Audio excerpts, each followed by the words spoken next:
귀한 찬양 감사합니다. 오늘날 세상의 수십억 인구가 예수님을 믿고 있습니다. 그리고 예수님의 생애를 기준으로 해서 전 세계의 연대가 예수님 탄생 전 Before Christ라고 해서 BC라고 이야기하고, 또 예수님 탄생 후를 안노 도미니, 그리스도의 해, 예수가 탄생한 해를 기점으로 해서 이제 기원 후, 우리 교회에서는 주 전, 주 후 그렇게 표현을 합니다. 그래서 예수님 탄생 이후로 새로운 역사가 시작되었다는 그런 이야기입니다. 그런데 이제 이 새로운 역사는 종말을 맞이하게 됩니다. 그날이 바로 예수님께서 재림하시는 날입니다. 그래서 오늘 우리는 이제 5월 마지막 주일이 성결교회 주일인데, 우리 성결교회는 사중복음을 강조하는데, 그 사중복음은 첫째 중생, 둘째 성결, 셋째 신유, 넷째 재림, 이 사중복음을 강조합니다. 그래서 오늘은 재림의 복음을 함께 나누고자 합니다. 수많은 성도들이 이 날을 소망하고 기다립니다. 예수님 재림하시는 날 우리 성도들은 모든 것을 미련 없이 버리고 하나님 아버지 앞으로 갑니다. 그렇다면 그날은 과연 언제 이루어질까? 그래서 오늘 저는 세상 종말과 예수님의 재림에 대해서 함께 생각하면서, 오늘 읽은 성경 본문 말씀에는 예수님께서 제자들과 대화하시는 가운데서 예루살렘의 멸망과 세상 종말에 대해서 말씀하셨습니다. 예루살렘의 멸망을 예언하시면서 멸망의 원인과 징조와 그 처참함에 대해서 자세히 설명을 하시고, 이 역사적인 사건을 통해서 지구의 종말을 예언하신 것입니다. 그리고 이 종말은 예수님의 재림으로 이루어질 것입니다. 오늘 이 말씀을 통해서 우리가 지금 사는 시대가 어떤 시대, 그 시계가 어디쯤 가고 있는지 깨닫고, 이 시대가 어떻게 흘러가고 있고 우리는 어떻게 살아야 하는가 하는 것을 깨닫는 그런 시간이 되기를 바랍니다. 예루살렘 성전은 당시 건축 문화의 금자탑으로서 성전의 웅장함과 아름다움은 세상에 널리 알려졌습니다. 그래서 유대 랍비들은 이 성전을 보지 못한 사람은 그의 일생에서 훌륭한 건축물을 전혀 보지 못한 것과 같다고 이야기할 정도였습니다. 그런데 제자들은 이 성전의 외형의 아름다움과 웅장함에만 감탄하고 부러워했습니다. 이들은 예루살렘의 영적인 부패나 타락은 보지 못했습니다. 그런데 예수님께서 누가복음 19장에서 말씀하시기를, 예수님은 멸망받은 이 예루살렘 성을 보시면서 앞으로 멸망될 텐데 하며 안타까움으로 우셨고, 그리고 이 부패한 예루살렘 성전의 영적 타락을 보면서 예루살렘 성전과 예루살렘 성이 멸망할 것을 예언하셨습니다. 그러자 제자들은 이런 일이 언제 일어나고 이런 일이 일어날 때까지 어떤 징조가 있겠느냐고 물었습니다. 그때 예수님께서 징조는 이런 징조가 나타날 것인데, 첫째는 내가 예수다라고 하는 그런 사람들이 나타날 것이다. 그래서 예수님의 이름으로 자기가 재림주라고 미혹하는 거짓 그리스도가 나타날 것이고, 두 번째로는 난리와 내란과 전쟁이 이 나라 저 나라에서 계속 일어날 것이고, 세 번째로는 처처의 기근과 지진과 온역, 즉 전염병이 창궐할 것이고, 네 번째로는 기상이변과 같은 무서운 일과 하늘의 큰 징조가 있겠고, 다섯 번째로는 믿는 성도들이 큰 핍박을 당하게 될 것이다.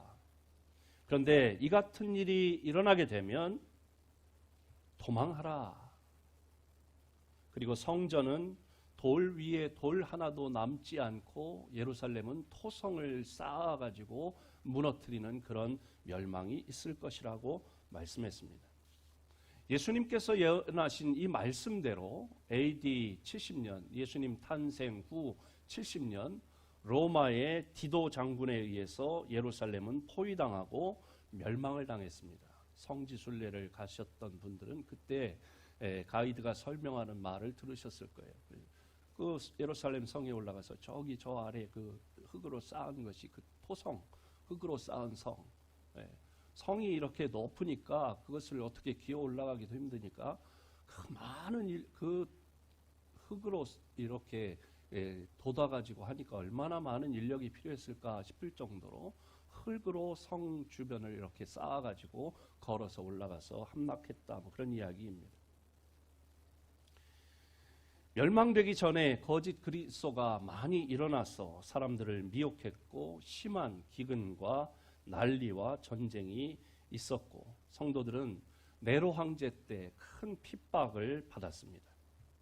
예루살렘 성전은 예수님의 말씀대로 로마 군병들에 의해서 금을, 여러분 구약 성경을 우리가 읽어보면 성전을 지을 때 막 금을 입히고 금으로 뭘 싸고 그런 말씀들이 많잖아요. 그러니까 금을 가져가기 위해서 돌에 입힌 거 이런 거를 다 깨고 부숴서 금을 캐가느라고 예수님께서 말씀하신 대로 예루살렘 성전이 산산, 돌 위에 돌 하나도 남지 않았다는 표현대로 다 부서졌고 예루살렘 성은 토성으로 포위당하고 양식을 얻지 못한 이들은 그 처참함에 대해서 말씀한 대로 젖먹이들 중에 아이가 죽으면 먹을 것이 없으니까 그 죽은 아이까지 삶아 먹는 그런 처참함이 있었다는 것입니다. 예수님의 말씀은 그대로 성취되었습니다. 예루살렘 성의 멸망과 예루살렘 성전이 무너질 것에 대해서 말씀하신 그대로 성취되었습니다. 그런데 이 사건은 단순한 그 사건으로 끝나는 게 아닙니다. 이 사건이 역사적으로 이루어졌다는 것은 예수님의 재림으로 말미암는 지구 종말도 역사적인 사실로 성취된다는 것을 뜻하는 것입니다. 그리고 이 예루살렘의 멸망 사건과 그 일이 일어나는 때의 징조들은 앞으로 일어날 말세의 징조들과 연관이 있고 관계를 가지고 있다는 것입니다. 오늘날 많은 사람은 예루살렘 성의 화려한 그 문명을 자랑하고 보는 이들로 하여금 부러움을 샀던 것처럼 오늘날 현 시대의 물질 문명에 현혹되어서 정신 나간 듯이 바라보고 이런 것들이 얼마나 편리하고 얼마나 자유롭게 예전에 비하면 정말 희한한 세상에 우리가 살고 있다. 그렇게 생각하며 행복하다. 그리고 이런 것이 영원토록 지속되리라 그렇게 생각하고 있습니다. 하지만 이런 물질 문명은 산산이 조각나고 멸망하게 되는 날이 있다고 성경은 말씀하는 것입니다. 우리는 이런 겉으로 보는 외형적인 세상을 보지 말고 예수님과 같은 시각으로 우리가 사는 이 시대를 바라보아야 할 줄로 믿습니다. 우리가 사는 이 시대는 어떤 시대입니까? 예수님은 본문 말씀에서 재림의 징조들에 대해서 자세히 말씀하셨습니다. 본문을 한 절만 읽었지만 이 본문 말씀 앞으로 뒤로 이 전체적으로 살펴보아야 하는데 이 재림의 징조가 기록되어 있는 말씀인데요. 이런 동일한 내용이 마태복음과 누가복음에도 기록되어 있고 구약으로 보면 다니엘서와 여러 선지서들에 기록되어 있습니다. 또 신약 성경의 후반부에 베드로서를 비롯한 여러 서신서들과 특히 요한계시록에서 종말에 대해서 그 징조에 대해서 아주 자세히 기록되어 있습니다. 예수님의 재림에 대한 말씀은 예수님의 탄생과 생애와 죽으심과 부활과 함께 성경에서 상당한 부분을 차지하고 있습니다. 성경의 예언이 예수님의 탄생하실 것, 그리고 어떻게 사실 것, 어떻게 돌아가시고 부활하실 것에 대해서 구약 성경에 예언된 대로 1.1획도 변함없이 그대로 성취되었던 것처럼 예수님의 재림에 대한 예언의 말씀도 반드시 이루어질 줄로 믿습니다. 예수님의 재림 전에 나타날 징조는 무엇입니까? 첫째는 대환란에 대해서 말씀합니다. 마가복음 13장 7절 8절 말씀 함께 읽어볼까요? 시작. 난리와 난리의 소문을 들을 때에 두려워하지 말라. 이런 일이 있어야 하되 아직은 끝은 아니니라. 민족이 민족을, 나라가 나라를 대적하여 일어나겠고 곳곳에 지진이 있으며 기근이 있으리니 이는 재난의 시작이니라. 아멘. 지난 20세기만 봐도 1, 2차 세계대전이 있었습니다. 뿐만 아니라 식민지를 확장하려고 하는 식민지 전쟁이 있었고 그에 대항하는 독립전쟁이 끊이질 않았습니다. 그것 때문에 수억의 사람들이 죽어갔습니다. 세르비아계 민족과 아르메니아계 민족 간의 코소보 전쟁이 있었고 중동 전쟁, 아프리카 소수 민족 전쟁, 이스라엘과 팔레스틴은 오늘도 지금도 전쟁 중에 있고 이라크 전 안전하다 그랬는데 지금은 한반도도 지진으로부터 안전지대가 아니라고 하는 것이 정설로 되어가고 있습니다. 또 온역, 즉 무서운 코로나19 전염병이 우리를 두렵게 하고 있습니다. 여러 가지 알지 못했던 그런 질병들도 많이 일어나고 있고 또 암 같은 것도 나와는 상관없는 일이고 남의 이야기인 줄 알았는데 가정마다 암 환자가 한 사람 이상 생겨나는 것입니다. 남의 이야기가 아니고 또 그 암이 유전이 된다고 하는 것이 또 밝혀지고 있어서 사람들을 두렵게 하고 불안해하고 있습니다. 뿐만 아니라 세계 곳곳에서 폭우, 홍수, 폭염, 가뭄으로 몸살을 앓고 있습니다. 이런 것들 때문에 수많은 이재민이 발생하고 수십만의 사람들이 죽어가고 있습니다.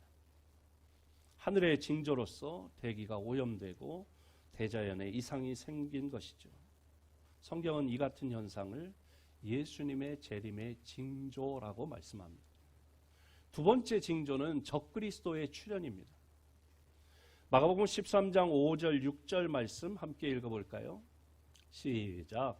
예수께서 이르시되 너희가 사람의 미혹을 받지 않도록 주의하라.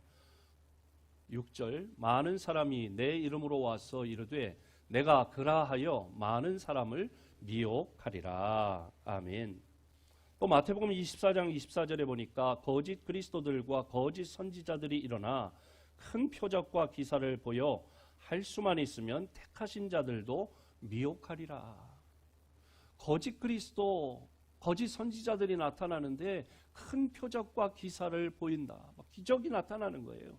기도하면 막 사람이 낫고 그러니까 사람들이 미혹되는데 그런데 예수를 부인하고 자기가 예수라고 하는, 그래서 사람들을 미혹하는 일들이 일어난다. 또 요한일서 2장 18절과 22절에 보니까 아이들아 지금은 마지막 때라 적그리스도가 오리라는 말을 너희가 들은 것과 같이 지금도 많은 적그리스도가 일어났으니 그러므로 우리가 마지막 때인 줄 아노라. 22절. 거짓말하는 자가 누구냐? 예수께서 그리스도이심을 부인하는 자가 아니냐? 아버지와 아들을 부인하는 그가 적그리스도니. 하나님과 예수님을 부인하는 자가 적그리스도라고 말합니다. 적그리스도라고 하는 표현이 성경에 많이 나오는데 이 표현은 넓은 의미와 좁은 의미로 해석할 수가 있습니다. 넓은 의미는 예수님이 그리스도라고 하는 사실을 부인하고 미혹하는 자들을 다 적그리스도라고 말합니다. 좁은 의미로는 세상 종말에 나타나서 세상의 권세를 잡고 종교계의 권세를 장악하고 사탄의 조종을 받아서 하나님과 하나님의 백성을 대적할 특정 인물을 가리키는 것입니다. 오늘날 대한민국에도 그런 적그리스도 또는 거짓 그리스도, 자기가 자칭 예수, 자칭 하나님이라고 하는 이들이 여러 사이비 종파의 교주들이 나타났습니다. 오늘 이 시대에도 이만희, 신천지 교주, 자기가 하나님이라고 그렇게 이야기하고 미혹되어서 수십만의 사람들이 거기에 미혹되어 빠져 있습니다. 우리나라뿐만 아니라 지구촌 곳곳에 자칭 그리스도, 자칭 하나님이라고 하면서 사이비 종파들이 급증하고 영계를 혼란시키고 많은 사람을 미혹시키고 있습니다. 앞으로 이제 마지막 때가 되면 이 모든 거짓 선지자들 또 적그리스도를 하나로 통합하는 적그리스도가 나타나게 될 것이라고 성경은 말씀하는 것입니다. 세 번째 징조는 복음이 전 세계적으로 전파된다고 하는 것입니다. 마가복음 13장 10절 말씀 함께 읽어볼까요? 시작.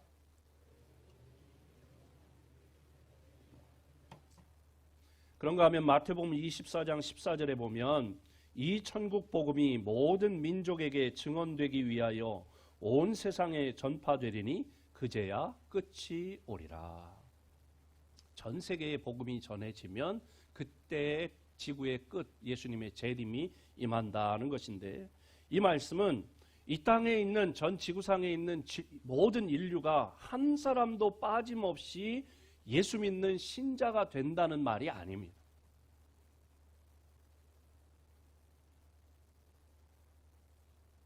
모든 사람이 예수님에 대해서, 복음에 대해서 다 듣는다 하는 이야기입니다. 믿고 안 믿고는 그 사람들의 선택사항이지만 나는 예수에 대해서 듣지 못해서 믿지 못했다, 이런 일은 일어나지 않는다는 거예요. 그러므로 이 말씀은 복음이 전 세계의 모든 사람들에게 다 들려져서 믿을 기회를 다 갖게 된다는 말이죠. 하나님은 누구든 공평하게 기회를 주실 것입니다. 하지만 믿지 않고 예수님을 받아들이지 않는 사람은 반드시 심판을 받게 될 것입니다. 네 번째 징조는 스가랴서 12장 10절 말씀 함께 읽어볼까요? 시작. 내가 다윗의 집과 예루살렘 주민에게 은총과 간구하는 심령을 부어주리니 그들이 그 찌른 바 그를 바라보고 그를 위하여 애통하기를, 독자를 위하여 애통하듯 하며 그를 위하여 통곡하기를 장자를 위하여 통곡하듯 하리로다. 아멘. 그런가 하면 로마서 11장 25절 26절을 보면 이 신비를 너희가 모르기를 내가 원하지 아니하노니 이 신비는 이방인의 충만한 수가 들어오기까지 이스라엘의 덜어는 우둔하게 된 것이라. 그리하여 온 이스라엘이 구원을 받으리라.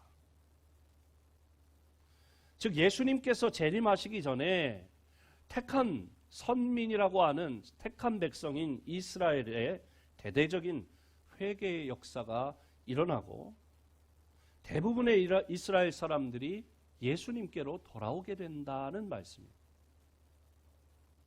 아직도 유대인들은요, 예수님을 믿지 않습니다. 대부분이 예수님은 부인합니다. 아직 메시아가 오지 않았다는 거예요. 예수는 이 땅에 구약에 예언된 메시아는 아직 오지 않았다. 예수는 메시아가 아니다. 그런데 이들이 회개하고 예수님을 믿고 돌아오는 날, 그런 징조가 나타나면 종말이 가까이 온 걸 알라고 하는 말씀입니다.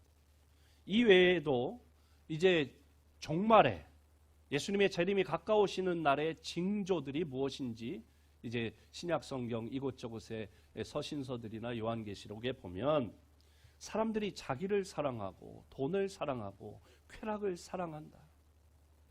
그렇죠? 이기적인 그런 사람들이 얼마나 많아요. 지금 현 시대가 돈을 사랑하고 쾌락을 사랑하고 또 당연히 있어야 할 사랑이 식어진다. 남편이 아내를 사랑하고 아내가 남편을 사랑하고 부모가 자식을 사랑하고 자식이 부모를 사랑하고 동기간이 서로 사랑하는, 당연히 사랑해야 하는 그런 사랑이 식어진다.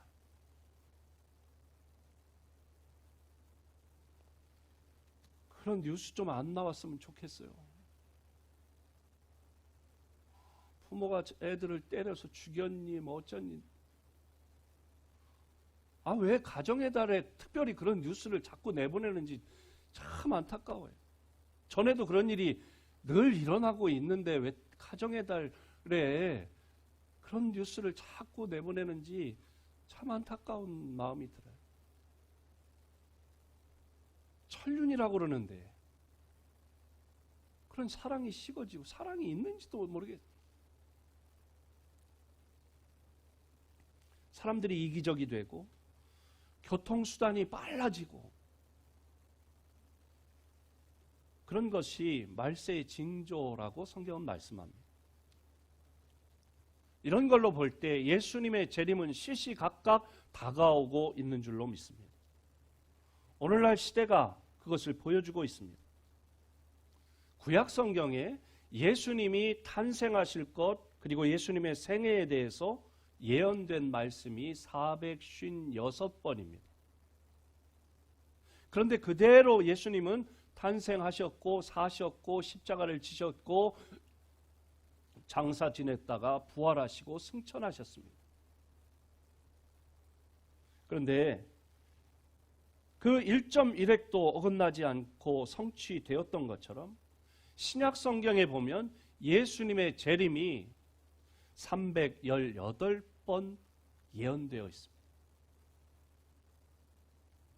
이것은 신약 성경의 전체 절수로 이렇게 나누기를 하면 25절마다 한 번씩 예수님의 재림, 예수님 재림하실 거야. 또 25절마다 예수님 재림하실 거야. 그렇게 반복해서 강조하고 있다는 것입니다. 구약의 예수님의 탄생과 생애, 십자가, 죽음, 부활, 승천에 대해서 예언한 대로 그대로 이루어진 것처럼 신약 성경의 예수님의 재림 318번 예언된 이 말씀도 그대로 이루어질 줄로 믿습니다. 예수님의 재림은 반드시 있습니다. 그러면 예수님의 재림이 확실하고 그날이 멀지 않았다면 우리는 어떤 자세로 예수님의 재림을 준비해야겠는가 하는 것입니다. 먼저 깨어 있어야 합니다. 마가복음 13장 33절 말씀 함께 읽어봅니다.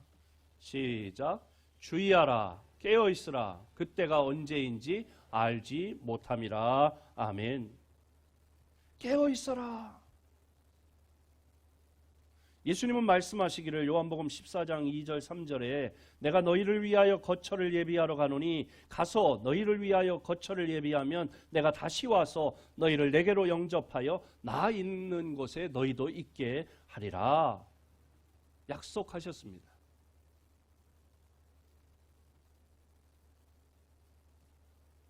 예수님이 거처를 예비하면 하늘에 천국에 우리가 있을 거처를 예비하면 다시 오시는데 그런데 그날이 언제인지 알지 못하기 때문에 깨어 있으라. 근데 여러분은 깨어 주님을 기다리시겠습니까? 아니면 죄와 세상과 사탄을 섬기며 기다리시겠습니까? 깨어 있다는 말은 그렇다면 무슨 말일까요? 누가복음 21장 36절 함께 읽어볼까요? 시작. 이러므로 너희는 장차올 이 모든 일을 능히 피하고 인자 앞에 서도록 항상 기도하며 깨어 있으라 하시니라. 아멘. 기도하며 깨어 있는 것입니다.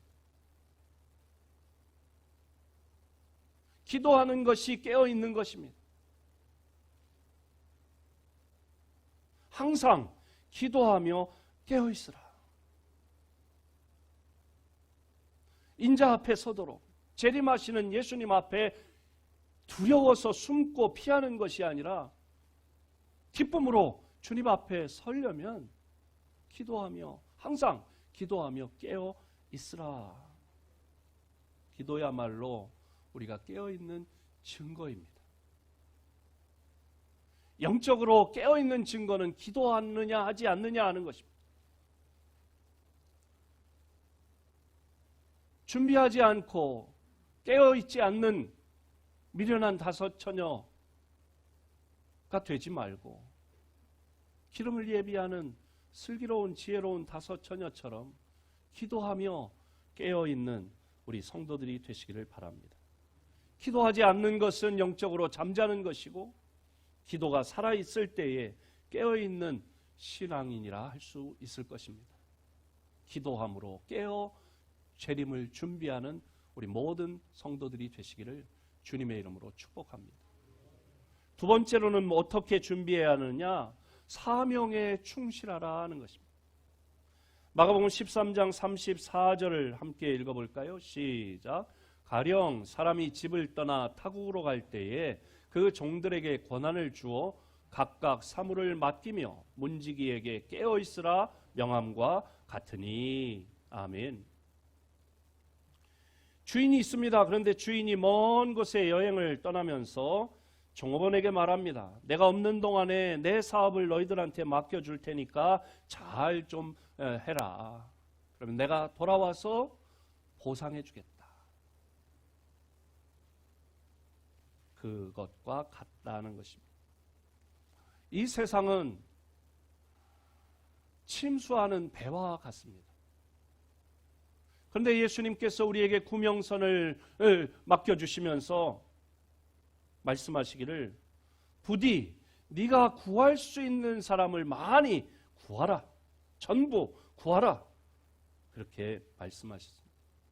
주님은 우리에게 복음을 부탁하셨습니다. 예수님께서 만국에 복음이 전파되어야 한다고 하신 것은 우리의 책임이 그만큼 크다는 것입니다. 우리에게 구명선을 주셨는데 우리가 물속에 빠져 죽어가는 사람들을 그냥 놔두고 죽어가도록 내버려 두고 구원하지 않는다면 예수님께서 얼마나 실망하시겠습니까? 우리는 우리에게 주신 영혼 구원 전도의 사명에 충실하며 깨어 있어야 할 줄로 믿습니다. 맡겨진 직분, 내게 주신 구역장의 직분, 교사의 직분, 또 장로, 목사, 권사, 집사의 직분, 주신 직분에 우리가 충실하게 사명을 감당해야 할 줄로 믿습니다. 맡겨진 직분에 충성하는 것이 곧 주님의 재림을 준비하는 일인 줄로 믿습니다. 마지막으로는 소망 중에 재림을 기쁨으로 기다리는 것입니다. 예수님께서는 시대의 징조를 보고 이런 이제 말세가 되면 이런 징조가 나타날 것이다. 그럼 그런 징조를 볼 때 너희는 슬퍼하라. 이렇게 말씀하지 않으시고 기뻐하라고 했습니다. 왜? 세상 사람들은 예수님이 재림하시고 세상에 종말이 온다면 두려워하지만 우리는 주님의 재림을 사모하고 오늘 마지막 때에 성도들이 핍박을 당한다고 했는데 지금 세상에 우리 성도들이 교회가 얼마나 핍박을 받아요. 그런 가운데서도 기쁨으로 주님의 재림을 기다릴 수 있어야 할 줄로 믿습니다. 예수님이 재림하시는 그날 성경의 말씀대로 빠밤 빠밤 빠밤 나팔 소리와 함께 예수님 구름 타고 이 땅에 오시는 그날 많은 사람들이 산하 나를 가려다오 바위와 나를 숨겨다오. 왜? 예수님 앞에 서면 지금까지 자기들이 행한 악한 죄들을 다 벌받고 심판받는 것이 두려운 것이다.